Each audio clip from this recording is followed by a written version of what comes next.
আলহামদুলিল্লাহ রাব্বিল আলামিন ওয়া সাল্লাল্লাহু সাল্লাম আলা নবিয়িনা মুহাম্মদ ওয়া আলা আলিহি ওয়া সাহবিহি আজমাইন। আলহামদুলিল্লাহ, আজকে আমাদের জন্য অত্যন্ত আনন্দের একটি দিন। কারণ আমরা আজকে আল কোরআনের অর্ধেক পারা তাফসির শেষ করব ইনশাআল্লাহ। আমরা যে যাত্রা শুরু করেছিলাম, যাত্রাটা শুরুটা আমাদের খুব স্লো ছিল। কারণ আমাদের উদ্দেশ্য হচ্ছে আল কোরআনের অর্থগুলো ভালোভাবে আয়ত্ত করা, এর মধ্যে আমাদের কি শিক্ষা আছে সেটা বোঝা এবং জীবনে বাস্তবায়নের চেষ্টা করা। এই যাত্রাটা খুব তাড়াহুড়া করে করলে আমাদের লাভ নেই। এজন্য আমরা খুব ধীরে শুরু করেছিলাম এবং একসময় মনে হচ্ছিল যে এই যাত্রাটা অনেক দীর্ঘ হবে। কিন্তু দেখতে, দেখতে আলহামদুলিল্লাহ অর্ধেক পারা যদিও খুব বেশি না, আপনারা বলতে পারেন যে মাত্র আল কোরআন ৩০ পারা। অর্ধেক মানে ৬০ ভাগের ১ ভাগ। এতে আপনি এত আনন্দিত কেন হচ্ছেন ওস্তাদ? কিন্তু সেটাও আমাদের জন্য একটা বড় মাইলস্টোন। আলহামদুলিল্লাহ এবং সমস্ত প্রশংসা আল্লাহর। আল্লাহ সুবহানাহু ওয়া তাআলা যেন আমাদের থেকে কবুল করেন এবং যেমনিভাবে তিনি এই অর্ধেক পারা শেষ করার তৌফিক আমাদেরকে দিয়েছেন, তেমনিভাবে তিনি যেন আল কোরআনের শেষ পর্যন্ত আমাদেরকে যাওয়ার তৌফিক দান করেন এবং সবচেয়ে বড় কথা, কতটুকু আমরা যেতে পারলাম তার চেয়েও বড় কথা যে যা কিছু আমরা শিখলাম সেগুলো আমরা যেন আমাদের জীবনে বাস্তবায়ন করতে পারি। যেন আল কোরআন আমাদের পক্ষে প্রমাণ হয়, আমাদের বিপক্ষে না যায়। আল কোরআনের ঠিক এই মুহূর্তে আমরা যে আয়াতগুলো পড়ছি, বানু ইসরাইল ইহুদীদের ঘটনা, এই ঘটনাগুলো একদিকে আমরা যারা এই ঘটনাগুলো জানার জন্য, শেখার জন্য, কোরআনের অর্থ বোঝার জন্য এসেছি, আমরা আলহামদুলিল্লাহ সারা বিশ্বের মানুষের তুলনায় অথবা এমনকি মুসলিমদের তুলনায় আমাদের সংখ্যাটা খুবই কম। কারণ আল কোরআন আল্লাহ সুবহানাহু ওয়া তাআলা বোঝার জন্য, জানার জন্য, মানার জন্য নাজিল করলেও আল কোরআনের যে মূল কাজটা তাদাব্বুর, কিতাবুন আনজালনাহু ইলাইকা মুবারাকুন লিয়াদ্দাব্বারু আয়াতিহি। এই বরকতময় কিতাব আপনার প্রতি অবতীর্ণ করেছি যেন তারা এর আয়াতগুলো নিয়ে চিন্তা ভাবনা করে। কোরআন অবতীর্ণ করার যে মূল উদ্দেশ্য, কোরআনের অর্থ বোঝা এবং এর অর্থ নিয়ে চিন্তা ভাবনা করা, এই কাজটা থেকে বেশিরভাগ অনেক বিশাল সংখ্যক জনগোষ্ঠী, মুসলিম জনগোষ্ঠী এই কাজটা থেকে তারা মাহরুম হয়ে আছে। তারা এই কাজটা থেকে নিজেকে বঞ্চিত রেখেছে। এর মধ্যে আমরা যারা নিয়মিত এই ক্লাসগুলো করছি, সেই দিক থেকে আমরা অবশ্যই সৌভাগ্যবান যে আল্লাহ সুবহানাহু ওয়া তাআলা কোরআন জানার এই প্রচেষ্টা, যেটা কোরআনের থেকে হেদায়েত পাওয়ার, উপকার পাওয়ার ১ম ধাপ। আমি যদি না জানি আমাকে আল্লাহ সুবহানাহু ওয়া তাআলা কি বলছেন, কিভাবে এর থেকে আমি উপকার নিব, তাই না? এই ১ম ধাপটা, ১ম পদক্ষেপটা আমরা নিতে পেরেছি। এটা আল্লাহ সুবহানাহু ওয়া তাআলার পক্ষ থেকে একটা বিরাট অনুগ্রহ আমাদের উপর, আলহামদুলিল্লাহ। তো যে কথা বলছিলাম, কিন্তু এইটাই, এই যে আমাদের জানার প্রচেষ্টা, এটাই আবার আমাদের বিরুদ্ধে চলে যেতে পারে। ঠিক যে আয়াতগুলো আমরা পড়ছি, ইহুদীদের যে বিভিন্ন ঘটনাগুলো আমরা জানছি, দেখেন গতদিনও আমরা দেখলাম যে কিভাবে তারা হালালের চেহারা দিয়ে হারাম কাজ করেছে। এটা জানার পর যদি আমরাও একই কাজগুলো করতে থাকি, যেমনিভাবে আমরা গোটা বিশ্বে এখন মুসলিমরা বিভিন্নভাবে করছে। বিয়ে-শাদির ক্ষেত্রে আমরা কিছু উদাহরণ দিয়েছিলাম, হ্যাঁ? বিয়ে-শাদির ক্ষেত্রে, আর্থিক লেনদেনের ক্ষেত্রে এবং আরো অনেক বিষয়ের ক্ষেত্রে, এমনকি ইবাদতের ক্ষেত্রে তারা কিন্তু হারাম এবং নিষিদ্ধ কাজ অথবা বিদআত অথবা শিরকে লিপ্ত হচ্ছে হালালের চেহারা দিয়ে। এর বহু উদাহরণ আমরা খুঁজলে পাবো। তো কাজেই ইহুদিদেরই ঘটনা পড়লে এগুলো তো আমাদের ভালো লাগে, তাই না? অন্যের দোষ শুনতে সবার ভালো লাগে। আপনি যখন মানুষের কোনো বিষয়ে আলোচনা করবেন একজনের সাথে, তাদের সামনে যদি আপনি অন্যের দোষটা তুলে ধরেন তাহলে সে অবশ্যই শুনতে তার এটা ভালো লাগবে ঘটনা। কিন্তু কোরআনে যখন অন্যের দোষটা বলা হচ্ছে, কাদেরকে বলা হচ্ছে? আমাদেরকে বলা হচ্ছে যেন আমরা সেই অপরাধগুলো না করি। আমাদের পরিণতি যেন তাদের মতো না হয়। তাহলে আমাদেরকে এই বিষয়ে ভয় করতে এবং সতর্ক হতে হবে যে আমাদের নিজের অজান্তেই এমন না হয়ে যায় যে আমরা কোরআন বুঝতে গিয়ে, কোরআন জানতে গিয়ে আমাদের বিপক্ষে কোরআন চলে গেল। হ্যাঁ, কেউ বলতে পারে তাহলে তো কোরআন না জানলেই ভালো। না, কোরআন যে জানার স্টেপটাই নেয় নাই, সে তো আরো দূরে। কোরআন হেদায়েত থেকে সে আরো দূরে এবং সে আরো বিপদের মধ্যে আছে। সেই দিক থেকে আলহামদুলিল্লাহ আমরা জানার চেষ্টা, কিন্তু এই সাথে, সাথে জানার চেষ্টার পাশাপাশি এই জিনিসটা মাথায় রাখতে হবে যে আমরা যেগুলো জানছি এগুলো থেকে কিন্তু আমাদেরকে শিক্ষা নিয়ে এগুলো থেকে সতর্ক হতে হবে যেন এই সমস্ত আয়াত আমাদের বিপক্ষে না যায়। আসুন আমরা আমাদের আজকের আলোচনায় চলে আসি। আজকেও আসলে বনু ইসরাইলের একটা বিশেষ ঘটনা নিয়ে আলোচনা হবে। যে ঘটনাটা হচ্ছে গরুর ঘটনা। গরু জবাইয়ের ঘটনা। যে ঘটনাটা সূরার মধ্যে আসার কারণে এই সূরার নাম হয়েছে সূরাতুল বাকারা। অর্থাৎ বাকারা অর্থ হচ্ছে গরু বা গাভী যাই বলেন। এই ঘটনাটার কারণে, তার মানে এই না যে এটার মানে খুব বড় অংশ জুড়ে এই ঘটনা, তা না। সূরা আল বাকারা মোটামুটি ৪৮ পৃষ্ঠা হিফজ কোরআনের হিসাবে, যেখানে ৬০০ র একটু বেশি পৃষ্ঠা আছে। এর মধ্যে ৪৮ পৃষ্ঠা হচ্ছে সূরা আল বাকারা। এই ৪৮ পৃষ্ঠার মধ্যে একটা পৃষ্ঠা জুড়ে ধরা যাক আজকের যে ঘটনাটা, গরুর ঘটনাটা। তা সত্ত্বেও এর দ্বারা নামকরণ হয়েছে কারণ তাতে চেনা যাচ্ছে যে এই ঘটনাটা যেই সূরায় আছে সেটা সূরা আল বাকারা। আসুন দেখি এই ঘটনাটা কি? ঘটনা শুরু হলো কিভাবে? আল্লাহ তাআলা বলছেন, ওয়া ইয ক্বালা মূসা লিকাওমিহি ইন্নাল্লাহা ইয়া'মুরুকুম আন তাযবাহু বাকারা। স্মরণ করুন অথবা স্মরণ করো। এখানে আসলে স্মরণ করুন না। এখানে বনু ইসরাইলকে বলা হচ্ছে। কারণ এই খেতাবটা, এই সম্বোধনটা বা এই পুরো ঘটনাগুলোতে আল্লাহ সুবহানাহু ওয়া তাআলা বনু ইসরাইলকে অ্যাড্রেস করছেন। কারণ এটা শুরু হয়েছিল কি দিয়ে আপনার মনে আছে? ইয়া বানি ইসরাইল, হে বানু ইসরাইল, এবং বনু ইসরাইল কারা সেটা আমরা বলেছি, ব্যাখ্যা করেছি আগের ক্লাসগুলোতে। কাজেই এখানে তাদেরকেই উদ্দেশ্য করে বলা হচ্ছে স্মরণ করো, হে বনু ইসরাইল তোমরা স্মরণ করো যখন, ইয মানে যখন, ক্বালা মূসা লিকাওমিহি, মূসা তার জাতির উদ্দেশ্যে অর্থাৎ ইহুদীদের উদ্দেশ্যে মূসা আলাইহিস সালাম বললেন, ইন্নাল্লাহা ইয়া'মুরুকুম, নিশ্চয়ই আল্লাহ ইয়া'মুরুকুম তোমাদেরকে আদেশ দিচ্ছেন। আমারা মানে আদেশ দেওয়া অতীত, ইয়া'মুরু হচ্ছে মুদারে বর্তমান, ইয়া'মুরুকুম কুম হচ্ছে তোমাদেরকে, তোমাদেরকে আদেশ দিচ্ছেন আন তাযবাহু, তাযবাহু এটা যাবহ থেকে আসছে, বাংলায় জবাই বলি আমরা। আরবি শব্দ যাবাহা ইয়াযবাহু, তাযবাহুনা তোমরা জবাই করবে, তাযবাহুনা আন থাকায় নুন পড়ে গেছে, আন তাযবাহু।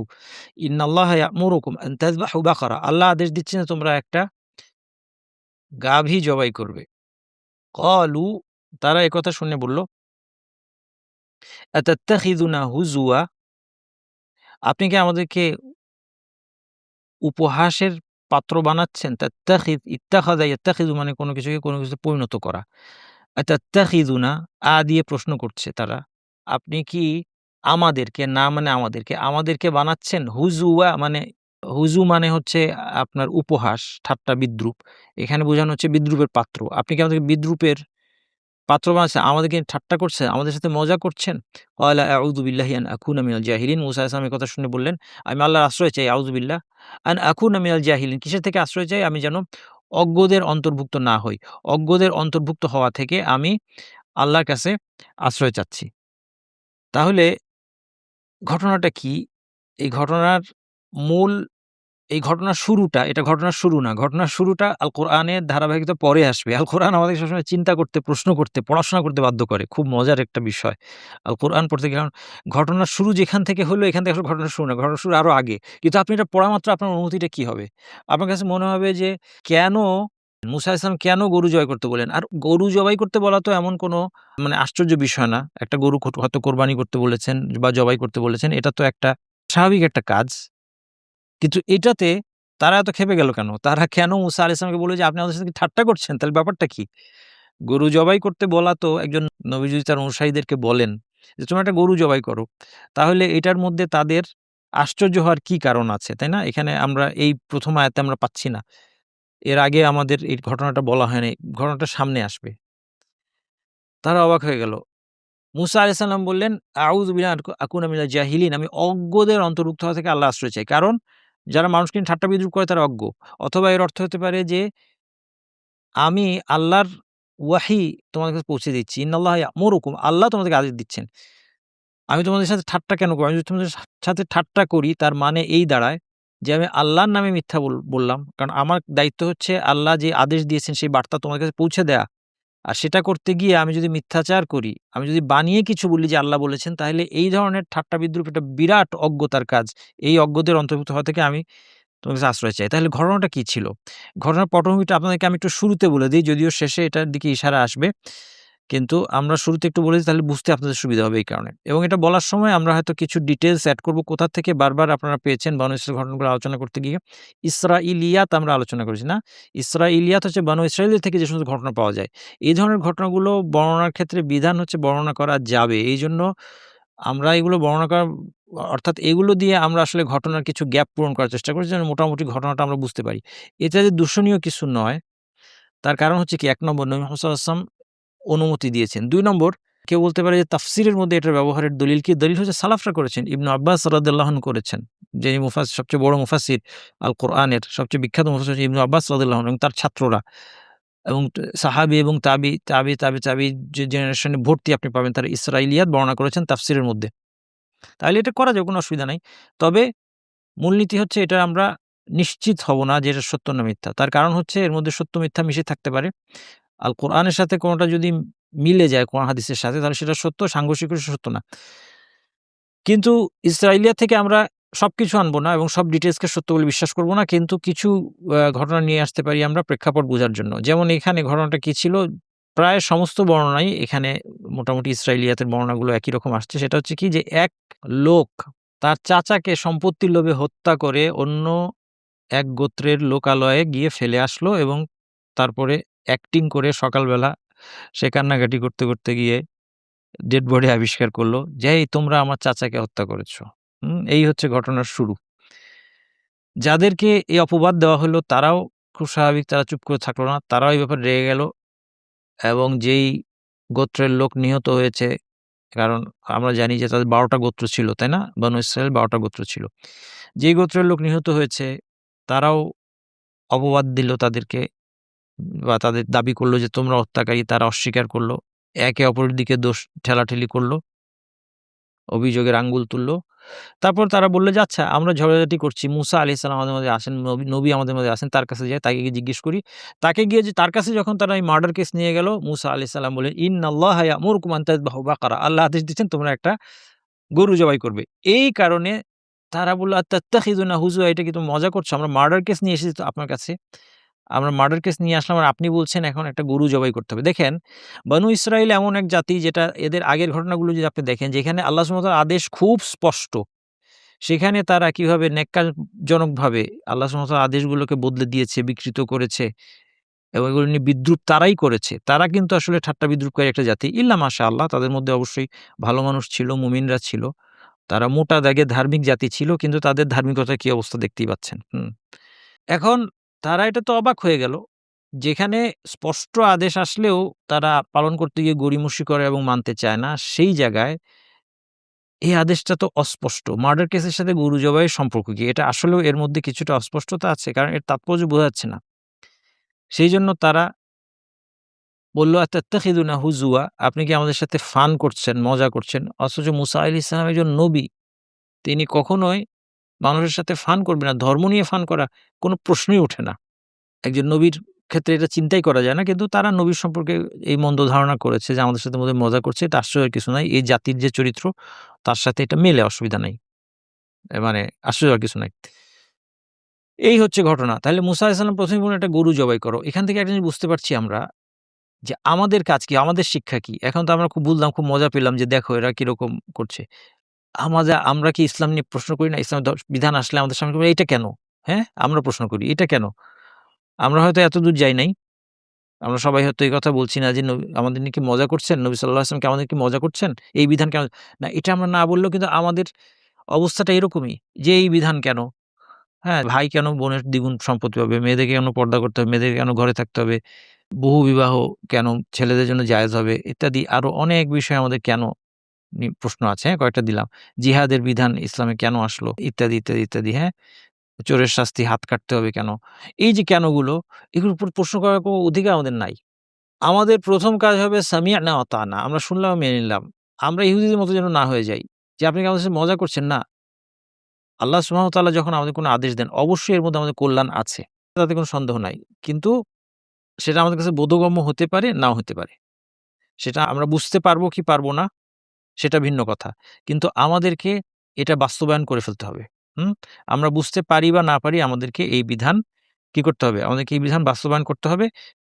এরপর আমরা বাস্তবায়নের পাশাপাশি আমরা মেনে নিব, হ্যাঁ, এটা আল্লাহর বিধান, এটাই সঠিক। এটাই আমাদের উত্তম। এটা আমাদের কল্যাণকর। এটাই আমরা করব। দেরি করব না, গড়িমসি করব না যেরকম বনী ইসরাইল করেছে।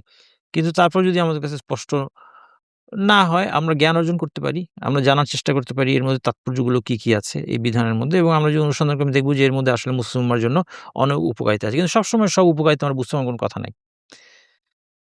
এখন তাদের কাছে এই আদেশটা পছন্দ হলো না। তারা হয়তোবা এরকমটা আশা করে নাই। তারা গড়িমসি শুরু করল স্বভাবগতভাবে, যথারীতি। যে এটা এখন এটা না পালন করলে কি হয়?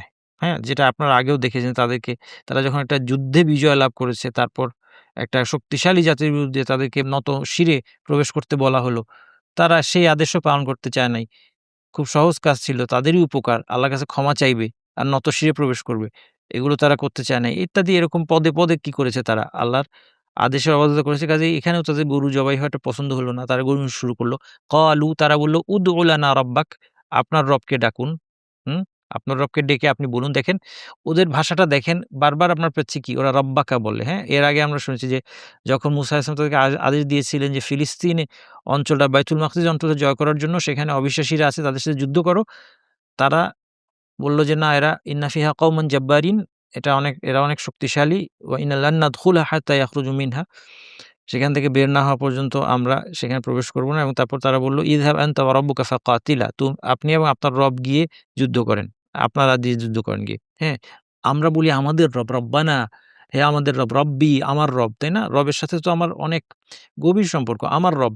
কিন্তু তারা খালুদুনা রব্বানা আর বলে না। তারা বলে খালুদুনা রব্বাক। তারা ১ম এই নিজেকে আল্লাহ থেকে দূরে ঠেলে দিচ্ছে। যে আপনার রবকে ডেকে আপনি জিজ্ঞেস করেন ইউবাইয়্যিন লানা মাহি, ইউবাইয়্যিন লানা। আমাদের জন্য তিনি যেন স্পষ্ট করে দেন। ইউবাইয়্যিন লানা মাহি।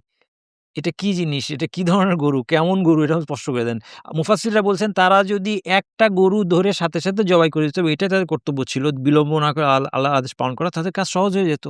তাদের মার্ডার কেস সলভ হয়ে যেত। যেটা আমরা দেখব আল্টিমেটলি তাদের মার্ডার কেস সলভ ঠিকই হইল। কিন্তু তারা এই গড়িমসির কারণে নিজেদের উপর সংকীর্ণতা আরো নিয়ে আসলো। তাহলে আমরা দিন নিয়ে আমরা যদি দিনকে সহজভাবে পালন করি, যে আদেশ দেওয়া হয়েছে পালন করে ফেলি আমাদের জীবন সহজ হবে। আমরা যদি বাড়াবাড়ি করি, গড়িমসি করি, তাইলে আমাদের জীবনের উপর সংকীর্ণতা চলে আসবে। তারা সাথে, সাথে এটা বাস্তবায়ন যেকোনো একটা গরু জবাই করে দিলে হয়ে যায়। কিন্তু তারা বলল, "উদু লানা রাব্বাকা ইউবায়্যিন লানা মা হি।" আপনার রবকে বলতে আরো ডিটেইলস বলতে বলুন। এটা কেমন কি এটা বলতে বলুন। ক্বালা ইন্নাহু ইয়াকুলু ইন্নাহা বাকারাতুন লা ফারিদুন ওয়ালা বিকর। এখন ঠিক আছে, তারা যখন ডিটেইলস জানতে চেয়েছে আল্লাহ সুবহানাহু ওয়া তাআলাও তাদের জন্য বিধানটাকে কি করে দিলেন? আরো কঠিন করে দিলেন। ইন্নাহু ইয়াকুল আল্লাহ মুসা আলাইহিস সালাম বলছেন ক্বালা মুসা আলাইহিস সালাম বলছেন ইন্নাহু নিশ্চয়ই তিনি অর্থাৎ আল্লাহ ইয়াকুল আল্লাহ বলছেন ইন্নাহা বাকারাতুন এটা এমন একটা গাভী লা ফারিদুন ওয়ালা বিকর। ফারিদ মানে যেটা বয়স বেশি, হ্যাঁ? বুড়ো না, বুড়ো গাভী না। ওয়ালা বিকর বাচ্চাও না। আওয়ানুম বাইনা যালিক এর মাঝামাঝি, হ্যাঁ? আওয়ানুন বাইনা যালিক এর মাঝামাঝি। এর মাঝামাঝি বয়সের মধ্যবয়সী একটা গাভী। ফাফআলু কাজেই তোমরা করো মা তুমারুন তোমাদেরকে যে আদেশ দেওয়া হয়েছে এখন করো। হুম? তাহলে তাদের সার্চ স্পেসটা সংকীর্ণ হয়ে গেল। সব গরু বৈধ ছিল জবাই দেওয়া কিন্তু তারা নিজেরা আগ বেড়ে প্রশ্ন করেছে, হ্যাঁ? দূষণীয় প্রশ্ন এটা। শরীয়তের যে সমস্ত ডিটেইলস আসে নাই কোরআন হাদিসের মধ্যে, নবীকে সেগুলো জিজ্ঞেস করা, এটা একটা দূষণীয় প্রশ্ন। আমরা সামনে একটা উদাহরণ দেখব। তখন তারা বলল, "ক্বালু উদউ লানা রাব্বাকা ইউবায়্যিন লানা মা লাউনুহা" প্রশ্ন শেষ হয় নাই। আপনার রবকে ডেকে জিজ্ঞেস করেন ইউবায়্যিন লানা আমাদের যেন স্পষ্ট করে দেন মা লাউনুহা এর রং কি? ক্বালা মুসা আলাইহিস সালাম বললেন, "ইন্নাহু ইয়াকুল" তিনি বলছেন, আল্লাহ বলছেন, "ইন্নাহা বাকারাতুন সাফরাউ ফাকিউল লাউনুহা।" সাফরা বাকারাতুন সাফরা, বাকারা হচ্ছে গাভী, সাফরা মানে হলুদ। ফাকিউল লাউনুহা এর লাউনটা হচ্ছে ফাকি। হলুদের সাথে ফাকে শব্দ দিয়ে বোঝায় একদম খাঁটি হলুদ, হ্যাঁ? উজ্জ্বল খাঁটি হলুদ। তাসুররু এটা আনন্দ দেয় আন-নাযিরিন, নাযারা মানে তাকানো। নাযিরিন যারা তাকায় গরুটাকে দেখে তারা গরুটার রং এত সুন্দর হলুদ রঙের দেখে আনন্দ পায়। ক্বালু উদউ লানা রাব্বাকা ইউবায়্যিন লানা মা হি একই প্রশ্ন করছে যে গরুটা কিরকম এটা আমাদেরকে আরো ব্যাখ্যা করতে বলুন। ইন্নাল বাকারা নিশ্চয়ই সমস্ত গরু তাশাবাহা আলাইনা আমাদের কাছে একরকম মনে হচ্ছে। কোথা থেকে তারা সমস্ত গরু একরকম এরপরেও পেল, হ্যাঁ? এটাও যথেষ্ট কারণ অলরেডি তাদের সার্চ স্পেস ছোট হয়ে আসছে। তো এখন তো আর কনফিউশন এর কোনো সুযোগ নাই। মধ্যবয়সী একটা হলুদ গাভী তাদেরকে কোরবানি করতে হবে। কোনো কনফিউশন সুযোগ নাই। কিন্তু তারা কি বলছে ইনাল বাকারা তাশাবাহা আলাইনা। কি হচ্ছে? যে গরুগুলো আমার কাছে একই রকম লাগতেছে। ওয়া ইন্না ইনশা আল্লাহু লামুহতাদুন। কিন্তু এইবার একটা ভালো কথা বলেছে। এইবার একটা ভালো কথা যিনি ইন্না নিশ্চয়ই আমরা ইনশাআল্লাহ আল্লাহ যদি চান লামুহতাদুন হেদায়েত পাবো। এইবার আমরা দিশা পাবো। কোন গরুটা চাচ্ছেন জবাই করতে বলছেন আল্লাহ এইবার আসলে চিন্তা করব। মুফাসসিরগণ বলেন যে এই ইনশাআল্লাহ যদি না বলতো তাহলে সারা জীবনেও তারা এই গরুর খোঁজ পেত না। কিন্তু এবার একটা ভালো কথা বলছে ইনশাআল্লাহ। তো ফলে তারা গরু একটা পেয়েছে। ক্বালা ইন্নাহু ইয়াকুলু মুসা আলাইহিস সালাম বললেন, ইন্নাহু ইয়াকুল আল্লাহ বলছেন, ইন্নাহা বাকারাতুন লা যালুলুন তুসিরুল আরদা। এটা এমন একটা গরু যেটা লা যালুলুন এটা যালুল না। যালুল মানে যেটা কাজ করতে, করতে একেবারে অনুগত হয়ে গিয়েছে, হ্যাঁ? মানে কাজে অভ্যস্ত। এটা কাজে অভ্যস্ত না, যালুল না, কাজে অভ্যস্ত না। তুসিরুল আরদ মানে জমি চাষ। আরদ মানে জমি, তুসির আসারা ইউসিরু মানে কোনো কিছুকে ওলটপালট করা। মানে যেরকম জমিতে বীজ বপনের আগে এটা লাঙল দেয়, হ্যাঁ? ওলটপালট করে, পশুর ব্যবহার করে। এটা এরকম কোনো পশু না। ওয়ালা তাসকি, সাকা ইয়াসকি মানে পানি দেওয়া, হ্যাঁ? আল হারস মানে ক্ষেত মানে সেচ দিতেও এটা অভ্যস্ত না। তাইলে এটা এমন একটা গরু যেটা কৃষিকাজে ব্যবহার হয় না অথবা সেচ দেওয়ার কাজে ব্যবহার হয় না। মুসাল্লামা, মুসাল্লামা নিখুঁত, এর মধ্যে কোনো খুঁত নাই। লা শিয়াতা ফিহা, এবং এর মধ্যে অন্য কোনো রঙের ছোপ নাই। হলুদের মধ্যে অন্য কোনো কালারই নাই। লা শিয়াতা ফিহা, এর মধ্যে অন্য কোনো কালার নাই। ক্বালুল আনা জিতা বিল হক, এখন তারা বলছে আল আনা জিতা বিল হক, এতক্ষণে তুমি সত্য নিয়ে এসেছো। অথচ মুসা আলাইহিস সালাম শুরু থেকে কি তাদেরকে মিথ্যা বলছেন কোনো কিছু? না, শুরু থেকেই সত্য এবং সুস্পষ্ট বিধান নিয়ে তিনি এসেছিলেন।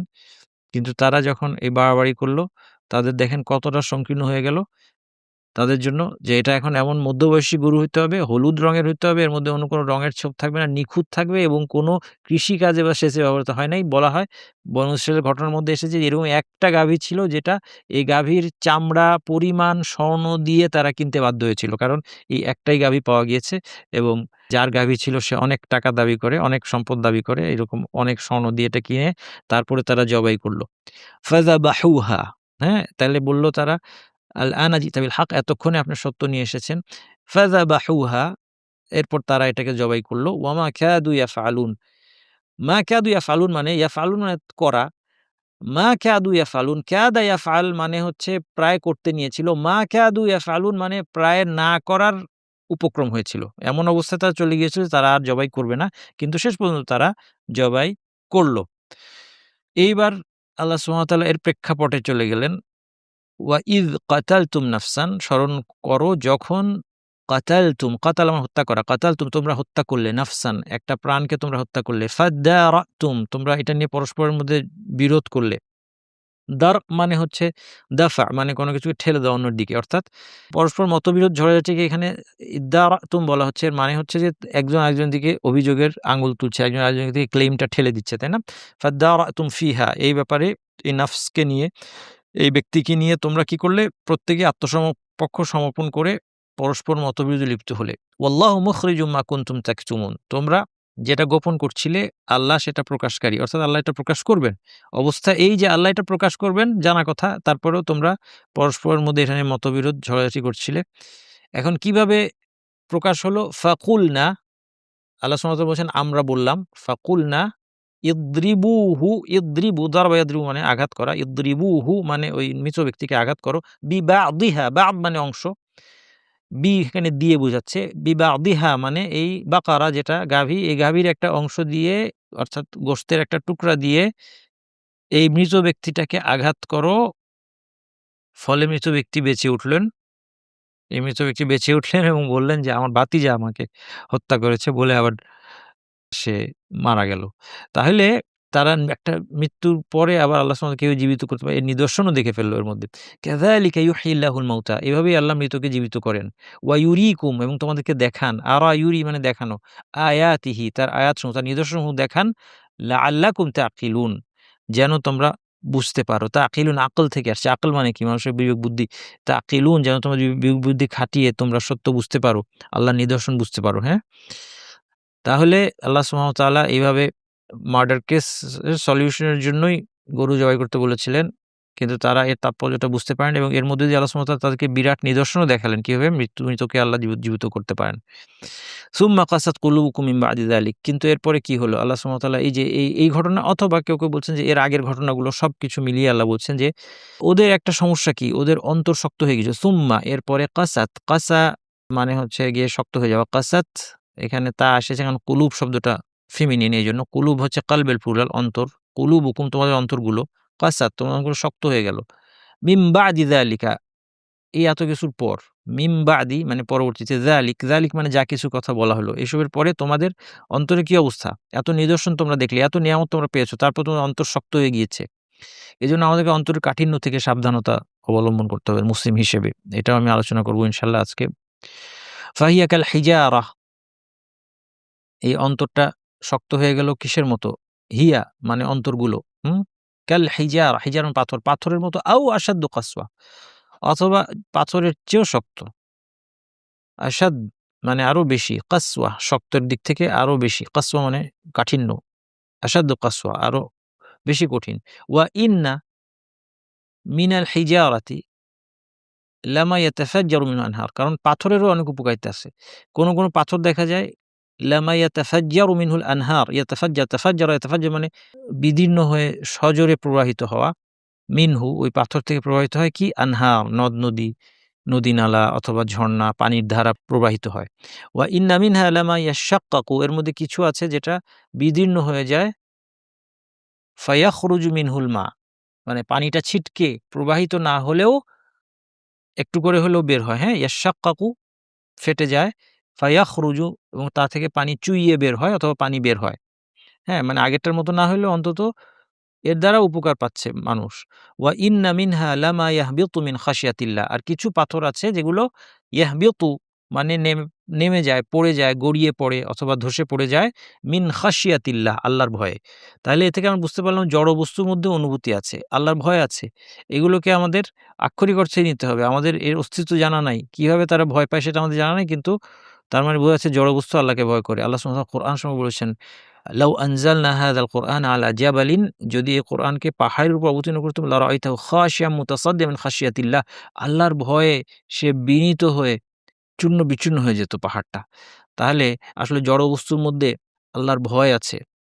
তাহলে পাথরের মধ্যে কোনো পাথর গড়িয়ে পড়ে অথবা ধসে পড়ে যায় আল্লাহর ভয়ে। তার থেকে পানি বের না হলেও অন্তত তার আল্লাহর ভয়ের কারণে তার মধ্যে একটা রিঅ্যাকশন হয়। হ্যাঁ?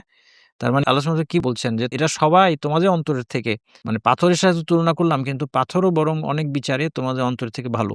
ওয়া মা আল্লাহু বিগাফিলিন আম্মা তা'মালুন। গাফিল মানে গাফেল হওয়া, বেখেয়াল হওয়া। মাল্লাহু বিগাফিল, মা এখানে নেগেটিভ, অর্থাৎ আল্লাহ গাফিল নন। আল্লাহ মোটেও বেখেয়াল নন। আম্মা, আনমা, আন মানে সেই সম্পর্কে, মা মানে যেটা, তা'মালুন মানে তোমরা করছো। তোমরা যেটা করছো, যা কিছু করছো, এ কোনটা সম্পর্কে আল্লাহ কিন্তু মোটেও বেখেয়াল নন।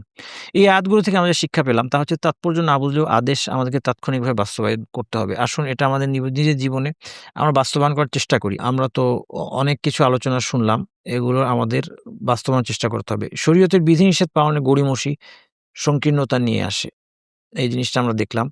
দূষণীয় প্রশ্ন কি? এটা আমরা একটু আলোচনা করব এবং অন্তরের কাঠিন্যের ব্যাপারে আমাদেরকে সতর্ক হতে হবে। এই বিষয়টাও আমরা আলোচনা করব ইনশাআল্লাহ।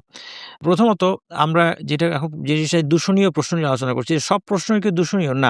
আল্লাহ সুবহানাহু ওয়া তাআলা বলছেন, "ফাসআলু আহলা যিকরি ইন কুনতুম লা তা'লামুন।" তোমরা যদি না জানো তবে জ্ঞানীদেরকে প্রশ্ন করো। কাজেই আমাদেরকে দিন সম্পর্কে জানতে হলে তো প্রশ্ন করতে হবে। কিন্তু দূষণীয় প্রশ্নটা কি? এরপর যেমন আরো প্রশ্নের উদাহরণ আছে। সাহাবীরা কিন্তু প্রশ্ন করতেন। আয়েশা রাদিয়াল্লাহু আনহা বলার সম্পর্কে বলা হচ্ছে যে, আন্না আয়েশাতা যাওজান নবী সাল্লাল্লাহু আলাইহি সাল্লাম কানাত লা তাসমাউ শাইআন লা তারিফুহু ইল্লা রাজাআত ফিহি হাত্তা তারিফা। কোন কিছু তিনি না বুঝলে বারবার প্রশ্ন করতেন। ওয়া আন্না নবী সাল্লাল্লাহু আলাইহি ওয়াসাল্লাম ক্বাল মান হুসিবা উযযিব। নবী সাল্লাল্লাহু আলাইহি ওয়াসাল্লাম যখন বললেন যার হিসাব হবে তাকে শাস্তি দেওয়া হবে, ক্বালাত আয়েশাতু ফাকুলতু আওয়ালাইসা ইয়াকুলুহু তাআলা ফাসাউফা ইউহাসাবু হিসাবান ইয়াসীরা। কারো যদি হিসাব নেওয়া হয় কিয়ামতের দিন রাসূল সাল্লাল্লাহু আলাইহি ওয়াসাল্লাম বলছেন তাকে শাস্তি দেওয়া হবে। আয়েশা রাদিয়াল্লাহু আনহা বললেন যে আল কোরআনে আল্লাহ তাআলা বলেছেন ফাসাউফা ইউহাসাবু হিসাবান ইয়াসীরা। তাদের সহজ হিসাব নেওয়া হবে। তাদের সহজ হিসাব মানেটা কি? হ্যাঁ, বুঝতে পারলেন না তিনি। কারণ কোরআনে বলা হচ্ছে সহজ হিসাব নেওয়া হবে, কিন্তু নবী মুহাম্মদ সাল্লাল্লাহু আলাইহি ওয়াসাল্লাম বলেন যার হিসাব নেওয়া হবে তাকে শাস্তি দেওয়া হবে। তাহলে সহজ হিসাবটা কি? ক্বালা ক্বালাত ফাকালা ইন্নামা যালিকি আল আরদু। রাসূল সাল্লাল্লাহু আলাইহি ওয়াসাল্লাম বললেন এই সহজ হিসাব হচ্ছে, এটা আসলে খুঁটিনাটি হিসাব না, এটা শুধু আমলের প্রদর্শনী। আমলগুলো প্রদর্শন করা হবে। যার আমল প্রদর্শন করা হবে তাকে ক্ষমা করে দেওয়া হবে এবং তার খুঁটিনাটি হিসাব নেওয়া হবে না, তাকে মাফ করে দেওয়া হবে। এটা সহজ হিসাব। কিন্তু ওয়ালাকিন মান নুকিশাল হিসাব ইয়াহলিক, যার চুলচেরা হিসাব নেওয়া হবে সে ধ্বংস হবে। তাহলে মোট কথা হচ্ছে যে সাহাবীরা প্রশ্ন করতেন, হ্যাঁ? তাইলে দূষণীয় প্রশ্ন কোনটা? দূষণীয় প্রশ্ন হচ্ছে যেটা এখানেও এসেছে আমাদের আজকের ঘটনায় যেটা, যে নবীকে যখন একটা প্রশ্ন করা হয় যার কারণে ঐচ্ছিক বিষয় বাধ্যতামূলক হয়ে পড়ে। এটা তাহলে নবীর ক্ষেত্রে, নবী রাসূলের ক্ষেত্রে প্রয়োজন। নবী রাসূলকে এমন কোনো প্রশ্ন করা যাবে না যে প্রশ্নের কারণে ঐচ্ছিক বিষয় বাধ্যতামূলক হয়ে পড়তে পারে। এজন্য রাসূল সাল্লাল্লাহু আলাইহি ওয়াসাল্লাম বলছেন, "ইন্না আযমাল মুসলিমিনা জুরমান মান সাআলা আন শাইইন লাম ইউহাররাম ফাহুররিমা মিন আজলি মাসআলাতিহি।" মুসলিমদের মধ্যে সবচেয়ে বড় অপরাধী সে, যে এমন কিছু সম্পর্কে প্রশ্ন করে যে হারাম ছিল না কিন্তু তার প্রশ্নের কারণে তা হারাম হয়ে যায়। অর্থাৎ নবীকে প্রশ্ন করার কারণে এই সম্পর্কে কিছু বলা হয় নাই। এ সম্পর্কে শরীয়ত চুপ ছিল। শরীয়তে কোনো আদেশ নিষেধ কিচ্ছু আসে নাই। তার মানে এটা জায়েজ ছিল। এখন কেউ একজন প্রশ্ন করার ফলে জানিয়ে দেওয়া হলো এটা হারাম। তাইলে এ হচ্ছে মুসলিমদের মধ্যে সবচেয়ে বড় অপরাধী। কারণ সে প্রশ্ন করার মাধ্যমে মুসলিমদের উপর সংকীর্ণতা নিয়ে আসলো। এটা হচ্ছে নবী রাসূলদের ক্ষেত্রে সম্ভব। তেমনি অন্য হাদিসের মধ্যে এসেছে রাসূল সাল্লাল্লাহু আলাইহি ওয়াসাল্লাম বললেন, আইয়ুহান নাস কাদ ফারাদাল্লাহু আলাইকুমুল হাজ্জা ফাহুজ্জু। আল্লাহ তোমাদের উপর হজ ফরজ করেছেন, তোমরা হজ পালন করো। একজন ব্যক্তি জিজ্ঞেস করল, আকুল্লা আমিন ইয়া রাসূলুল্লাহ, প্রত্যেক বছর? সাকাতা, নবী সাল্লাল্লাহু আলাইহি ওয়াসাল্লাম চুপ থাকলেন। হাত্তা ক্বালাহা সালাসান, ৩ বার জিজ্ঞেস করল এই ব্যক্তি যে আমরা কি প্রতি বছর হজ করব? রাসূল সাল্লাল্লাহু আলাইহি ওয়াসাল্লাম বললেন, লাউ কুলতু নাআম লাওয়াজাবাত, আমি যদি হ্যাঁ বলে দিতাম তোমাদের উপর ওয়াজিব হয়ে যেত। ওয়ালা মাসতাতুম, তোমরা কখনো এটা করতে পারতে না। এরপর তিনি বললেন, যারুনি মা তারাকতুকুম, তোমাদেরকে আমি কিছু বলছি না ততক্ষণ আমাকে ঘাঁটিও না, ছেড়ে দাও। ফা ইন্নামা হালাকা মান কানা ক্বাবলাকুম বিকাসরাতি সুআলিহিম ওয়া ইখতিলাফিহিম আলা আনবিয়াইহিম, তোমাদের পূর্ববর্তীরা এই যে বনু ইসরাইল, তারা ধ্বংস হয়েছে কি জন্য? তারা ধ্বংস হয়েছে যে তারা বেশি, বেশি প্রশ্ন করত এবং নবীদের সাথে বিরোধিতা করত। অর্থাৎ মতবিরোধমূলক প্রশ্ন এগুলো। হ্যাঁ, গরু জবাই করব, কোন গরু, কি গরু, রং কি? এগুলো হচ্ছে মতবিরোধপূর্ণ প্রশ্ন। গড়িমসির প্রশ্ন। ফাইদা আমারতুকুম বিশাইইন ফাতু মিনহু মাসতাতাতুম, আমি কোন আদেশ দিলে সাধ্যমতো এটা পালন করো। ইদা নাহাইতুকুম আন শাইইন ফাদাউহু, আর কোন কিছু নিষেধ করলে টোটালি সেটা তোমরা ছেড়ে দাও। কিন্তু আমাকে, আমার জীবদ্দশায় আমাকে তোমরা অনর্থক প্রশ্ন করো না। আচ্ছা, এই হচ্ছে, তাইলে আমরা বুঝতে পারলাম দূষণীয় প্রশ্নটা কোনটা, যেটা নবী রাসূলদের উপস্থিতিতে শরীয়ত সম্পর্কে অতিরিক্ত বাড়িয়ে প্রশ্ন করা অথবা গড়িমসির জন্য। এরপরে খুঁটিনাটি সম্পর্কে অপ্রয়োজনীয় প্রশ্ন। এটাও অনেকে অনেক প্রশ্ন করেন, অনেক খুঁটিনাটি জানতে চান। হ্যাঁ, খুঁটিনাটি সম্পর্কে অপ্রয়োজনীয় প্রশ্ন যেটার মধ্যে কোনো ফায়দা নাই। যেমন এখন যদি আপনারা প্রশ্ন শুরু করেন যে গরুর কোন অংশটা দিয়ে আঘাত করেছ? যদিও ইসরাইলিয়াতের মধ্যে এই বর্ণনাও আসছে। কিন্তু এটা নিয়ে যদি আপনারা খুব বেশি ব্যস্ত হয়ে যান, যে এই যে গরুর একটা অংশ দিয়ে আঘাত করার পরে মৃত ব্যক্তি জীবিত হলো, গরুর কোন অংশ ছিল এটা? এটা কি গরুর রানের অংশ ছিল নাকি সিনার অংশ ছিল? এই ধরনের খুঁটিনাটি প্রশ্ন, এগুলো অপ্রয়োজনীয়। তেমনি বনু ইসরাইল যেসব প্রশ্ন করেছে এগুলো খুঁটিনাটি প্রশ্ন, অপ্রয়োজনীয় ছিল। হ্যাঁ? গরুর রং কি? বয়স কেমন? এগুলোর তো কোনো দরকার ছিল না, যেকোনো গরু জবাই দিলে হতো। নিছক জানার জন্য প্রশ্ন করা। অনেকে কৌতূহলবশত প্রশ্ন, আচ্ছা এটা ইসলামের বিধানটা এখানে কি এরকম এই? সে ইসলামের কোনো বিধানই পালন করে না। কিন্তু তার কৌতূহল। এই ধরনের কৌতূহল দর্শনীয়। কারণ প্রশ্ন করতে হবে, আমার জানতে হবে কিসের জন্য? মানার জন্য। এমন বিষয় অনুসন্ধান করা যেটা জানানো হয়নি। অনেক বিষয় আছে যে সময় কোনো উল্লেখ নাই। তো সেগুলো আমরা এগুলো নিয়ে প্রশ্ন করতে যাব না। এগুলো নিয়ে প্রশ্ন করাটাই নিষেধ, হ্যাঁ? আল্লাহ সুবহানাহু ওয়া তাআলা রাতের শেষ তৃতীয়াংশে ১ম আসমানে অবতরণ করেন। এখন এটা নিয়ে প্রশ্ন করা যাবে না যে দুনিয়ার একেক জায়গায় এত শেষ তৃতীয়াংশে একেক একেক সময় হয়। তাহলে কিভাবে অবতরণ করেন? না, এই কিভাবে উত্তম আমাদের জানা নাই। আল্লাহকে আমরা কম্পেয়ার করে বুঝতে পারব না। কিভাবে প্রশ্ন করা যায় একটা বস্তুর সাথে আরেকটা বস্তু কম্পেয়ার করা সম্ভব হলে? আল্লাহ সুবহানাহু ওয়া তাআলার কোন নিয়মের অধীন না। সুতরাং আল্লাহ সুবহানাহু ওয়া তাআলা যতটুকু বলেছেন, যতটুকু জানানো হয়েছে এইটাতে থেমে যেতে হবে। আর তারপরে এটা কিভাবে হয়, একেক দেশে রাত তো সারাদিনই কোথাও না কোথাও রাতের শেষ তৃতীয়াংশ থাকতেছে পৃথিবীতে। তাহলে কিভাবে কি হচ্ছে, এইগুলো প্রশ্ন করা যাবে না। এটা এমন বিষয়টা আমাদেরকে জানানো হয়নি। অপ্রস্তুত করার জন্য প্রশ্ন করা যাবে না। যেটা আজকাল অপ্রস্তুত এবং বিভেদ সৃষ্টি করার জন্য প্রশ্ন।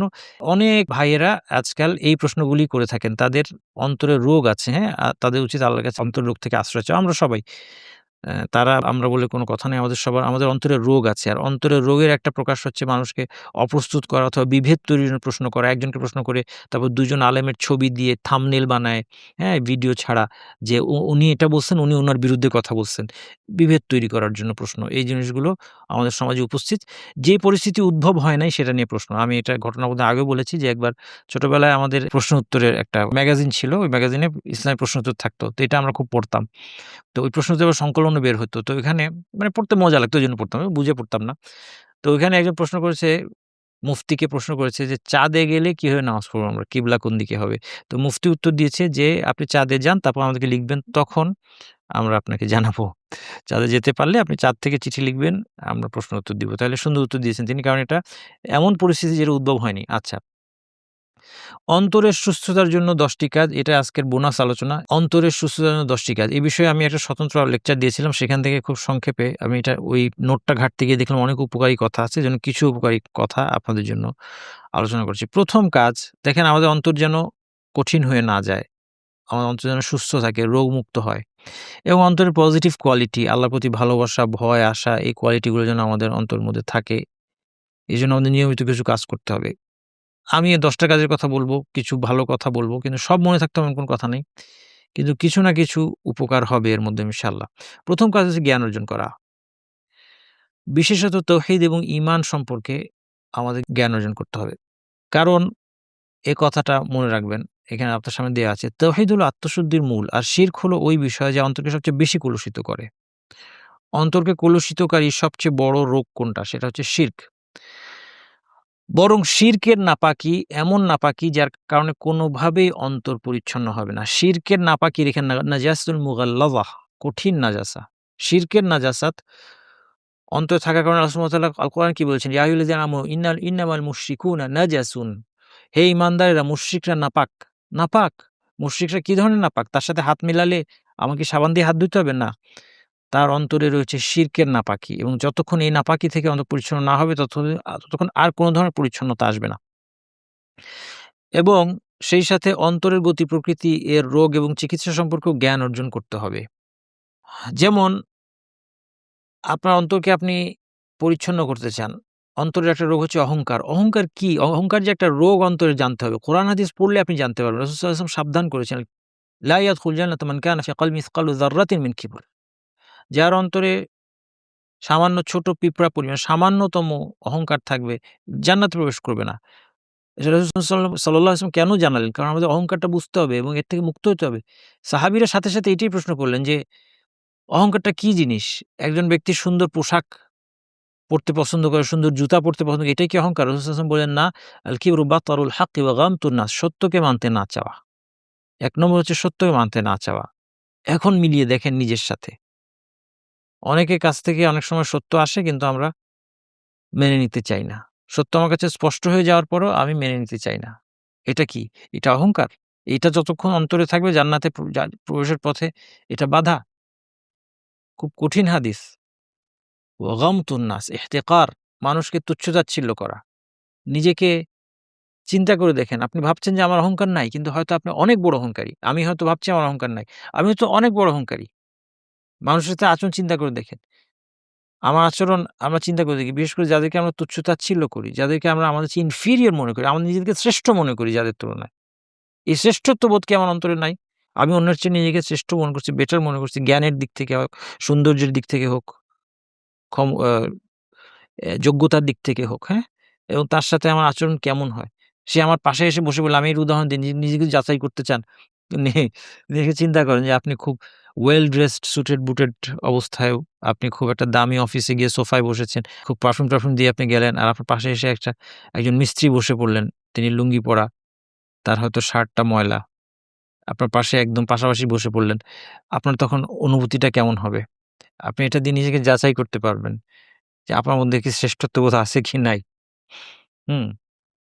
তো এরকমভাবে আমাদের মিলায় দেখতে হবে। তাহলে অন্তরের গতি প্রকৃতি আমাদের বুঝতে হবে। রোগগুলা কি? এটা তো একটা রোগের কথা বললাম। এর জন্য আলাদা কোর্স দরকার। ইনশাআল্লাহ করাবো আমরা।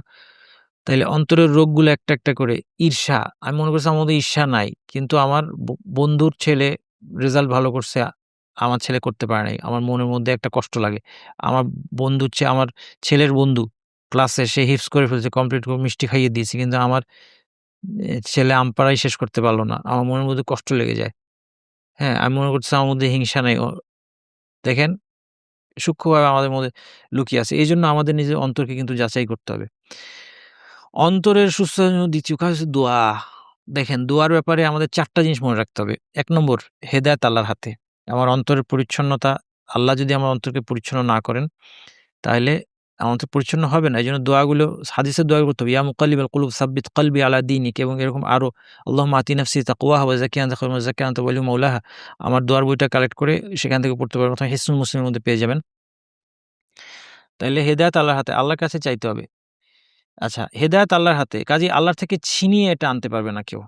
যেটা আল্লাহর কাছে, সেটা আল্লাহর, যা আল্লাহর সেটা কেউ ছিনিয়ে আনতে পারবে আল্লাহর কাছ থেকে? পারবেন না। আপনি সেটা দুনিয়াবি হোক, আখিরাতের বিষয় হোক, অন্তরের পরিচ্ছন্নতা হোক। তাইলে একমাত্র দোয়ার মধ্যে মাধ্যমেই তা পাওয়া সম্ভব। আল্লাহর কাছ থেকে চেয়ে আকুতি মিনতি করে আল্লাহর কাছ থেকে আনতে হবে। এইজন্য যথাযথভাবে দোয়া নিয়ে ব্যস্ত হতে হবে।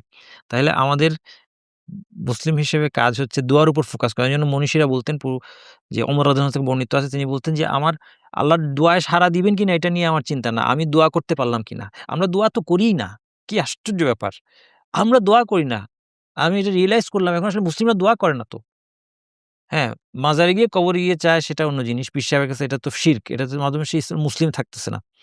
কিন্তু আমরা দেখেন, মানুষের কাছে যত কথা বলি আর কমপ্লেইন করি আর ঘ্যান-ঘ্যান করি, আল্লাহর কাছে আমরা দোয়া করিই না। কতটুকু দোয়া করি আমরা আল্লাহর কাছে? এবং কিছু দোয়া না করেই কমপ্লেইন করতে থাকি যে, আল্লাহ আমাকে এই দেন না, সেই দেন না। দোয়া কবুলের যে উপায়গুলো আছে, যেটা এভাবে দোয়া করলে আল্লাহ কবুল করবেন, এটা কোনো জ্ঞানই আমাদের নাই। এটা তো পরের কথা। দোয়াই করি না। দোয়া করলেও কিভাবে দোয়া করতে হয় আমরা জানি না। বেদাতের মাধ্যমে দোয়া করছি আমরা। অনেক সময়। হ্যাঁ? মসজিদে ৫ ওয়াক্ত নামাজ পড়ে হাত তুলে আল্লাহুম্মা আমিন। এই বেদাতের মধ্যে পড়ে আছে। সব মুসল্লিরা মনে করছে যে এই ইমাম সাহেব সব দোয়া করে দিয়েছে আমার তো আর কিছু লাগবে না। অথচ এটা বেদাত। এটার জন্য গুনাহ নিয়ে আসছে। নামাজ পড়ে সবাই গুনাহগার হয়ে আসতেছে ইমামের নেতৃত্বে সব মুসল্লিরা গুনাহগার হয়ে আসতেছে। এর কোথাও নাই। রাসূল সাল্লাল্লাহু আলাইহি ওয়াসাল্লাম কোনদিন এভাবে করছেন বলে কোন একটা হাদিস নাই যে সবাইকে নিয়ে আল্লাহুম্মা আমিন নামাজের পর হাত তুলে একত্রে। হ্যাঁ, আপনি আপনার হাত তুলে আপনি সারাদিন দোয়া করেন, হাত তুলে কোনো অসুবিধা নেই তো। তাহাজ্জুদে দোয়া করেন, সেজদায় দোয়া করেন, সালাম ফিরানোর আগে দোয়া করেন। দোয়া কবুলের জায়গাগুলোতে আপনি দোয়া করবেন। এটা জানতে হবে। তাইলে এই দোয়া নিয়ে আমার দুশ্চিন্তা হওয়া উচিত ছিল। কিন্তু আমরা হচ্ছে কমপ্লেইন নিয়ে ব্যস্ত যে আমাদের দোয়া কেন আল্লাহ সুবহানাহু ওয়া তাআলা আমাদের দোয়া কবুল করছেন। আমরা দোয়াই করছি না ঠিকমতো। আর ওদিকে কমপ্লেইন করছি। এজন্য ওমর রাদিয়াল্লাহু আনহু বলতেন যে যদি দোয়া আমি করতে পারি জবাব সাড়া দিবেনই আল্লাহ। কিন্তু আমি দোয়া করতে পারলাম কিনা এটা নিয়ে আমার টেনশন। আল কোরআনের তাদাব্বুর নিঃসন্দেহে অন্তরকে নরম করার একটা অন্যতম উপায়। আল কোরআনের অর্থ নিয়ে চিন্তা করা, এটা মনকে নরম করে। এমনকি শুধু তেলাওয়াতও মনকে নরম করতে পারে। সুন্দর করে তেলাওয়াত করার আমরা চেষ্টা করব, বোঝার চেষ্টা করব, এর দ্বারা প্রভাবিত হওয়ার চেষ্টা করব, চিন্তা করব কি বলা হলো এবং জানতে হবে অর্থ, হ্যাঁ? এখানে ফুদাইল বিন ইয়াদের একটা খুব সুন্দর উক্তি আছে। ইন্নামা নাযালা আল কোরআনু লিয়ুমালা বিহি।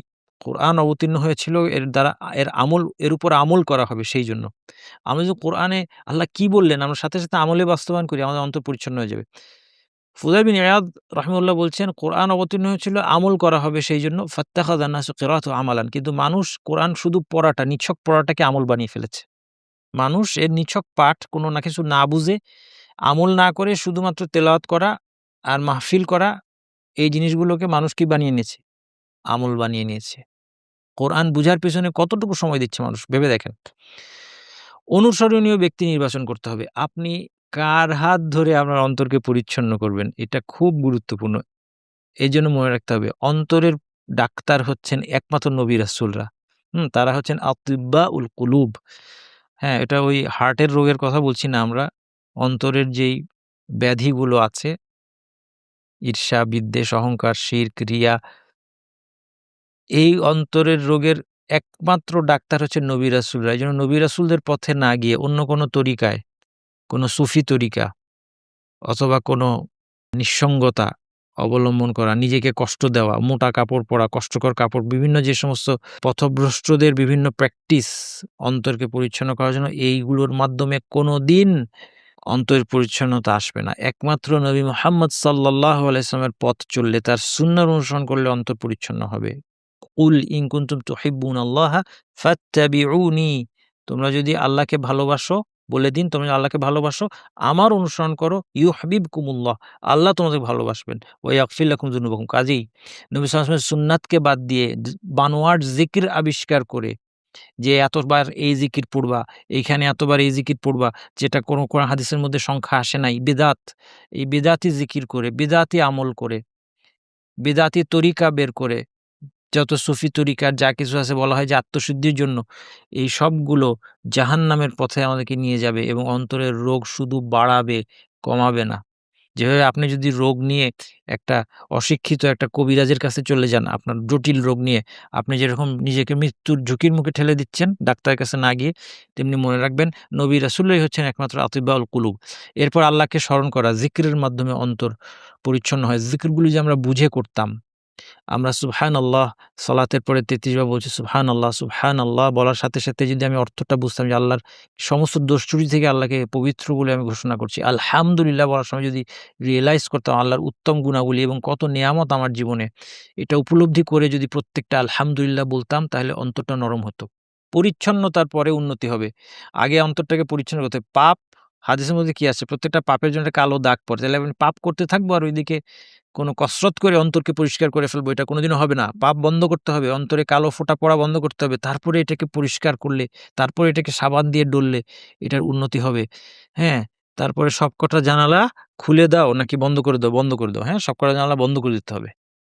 অন্তরে বিষ ঢুকার জানালা আপনাকে বন্ধ করতে হবে। এইজন্য দেখেন আল্লাহ সুবহানাহু ওয়া তাআলা যখন আলোচনা অবতীর্ণ করেছেন, "কুল লিল মুমিনিনা ইয়াগুদ্দু মিন আবসারিহিম ওয়া ইয়াহফাযু ফুরুজাহুম।" মুমিনদেরকে বলো তাদের দৃষ্টি অবনত রাখতে এবং লজ্জাস্থান হেফাজত করতে। আবু হাইয়ান বলছেন, একজন মুফাসসির তিনি বলছেন, "কুদ্দিমা গাদ্দুল বাসার আলা হিফযিল ফারজি লিআন্না আন-নাযারা বারিদুজ জিনা।" লজ্জাস্থান হেফাজত করতে বলার আগে দৃষ্টিকে অবনত করতে বলা হয়েছে। কারণ দৃষ্টি হচ্ছে ব্যভিচারের বাহন। দৃষ্টির বাহনে করে মানুষ ব্যভিচারে লিপ্ত হয়। আমরা যদি আমাদের চোখের জানালা, কানের জানালা সব খুলে রাখলাম, মিডিয়ায় যা আসে আমি সব দেখি, YouTube, Facebook এ সব দেখি, সব শুনি, সব জানালা আমি খুলে রেখেছি, আমার অন্তর কলুষিত হতে, অন্তর ধ্বংস হতে বাধ্য। মৃত্যু এবং আখিরাতকে স্মরণ করতে হবে বেশি, বেশি। নিঃসন্দেহে মৃত্যু এবং আখিরাতের স্মরণ আমাদেরকে অন্তরকে নরম করবে। এইজন্য মৃত্যুর পরের জীবন কোর্স আপনারা যারা করেননি অথবা লেকচারগুলো শোনেননি, YouTube এ লেকচারগুলো পাবেন। ওয়েবসাইটে nasirshahab.com এ আপনারা কোর্সটা করতে পারবেন। কোর্স করবেন, এখানে সব বিবরণগুলি দেওয়া আছে। অবশ্যই এটা একবার না বারবার শুনবেন, তাহলে আপনার অন্তর নরম থাকবে ইনশাআল্লাহ। সুফিয়ান ইবনে উয়াইনা একটা সুন্দর কথা বলেছেন। তিনি বলছেন যে, "আমি নিজেকে কল্পনা করলাম, মাসালতু নাফসি ফিল জান্নাহ।"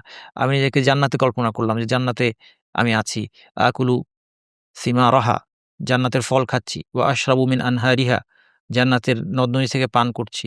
ওয়া উআনিকু আবকারাহা, জান্নাতের নারীদের সাথে আমি কোলাকুলি করছি। সুম্মা মাসালতু নাফসি ফিন-নার, এরপরে আমি আগুনে জাহান্নামে নিজেকে কল্পনা করলাম। আকুলু মিন যাক্কুমিহা, যাক্কুম খাচ্ছি। ওয়া আশরাবু মিন সাদিদিহা, জাহান্নামীদের নিঃসরণ রক্তপুঁজ এগুলো পান করছি। ওয়া উআলিজু সালাসিলাহা ওয়া আগলালাহা, এবং সেখানে আমি শিকল বেড়ি এগুলোর কষ্টের মধ্যে বয়ে বেড়াচ্ছি। ফাকুলতু লিনাফসি, আমি নিজেকে বললাম, আই নাফসি আইয়ু শাইইন তুরিদিন, তোমার অবস্থা যদি এই হয় জাহান্নামে, ওই জান্নাতের ওই অবস্থার পরিবর্তে এই জাহান্নামে করুণ অবস্থা হয়, তুমি কি চাইবে? উরিদু আন উরাদ্দা ইলা দুনিয়া ফাআমালা সালিহান, আমি চাইবো আরেকবার আমাকে পৃথিবীতে পাঠানো হোক আর আমি যেন নেক আমল করি। কুলতু, এখন আমি নিজেকে বললাম, ফা আনতা ফিল উমনিয়াতি ফামালি, তিনি নিজের নফসকে বলছেন যে, তাহলে তো তুমি এখন বেঁচে আছো, তুমি দুনিয়াতে আছো, তুমি যা চাচ্ছ তুমি এইখানের মধ্যে তুমি আছো, কাজে আমল করো, এখন আমল করো। আমরা সেই দিন যেন আমাদের এই অবস্থা না হয়, জাহান্নামে আল্লাহ মাফ করুক, জাহান্নামে গিয়ে আমরা বলছি যে আবার যদি দুনিয়া যেতে পারতাম। এই যে এখন আমি দুনিয়ায় আছি, এখন আমাকে আমল করতে হবে।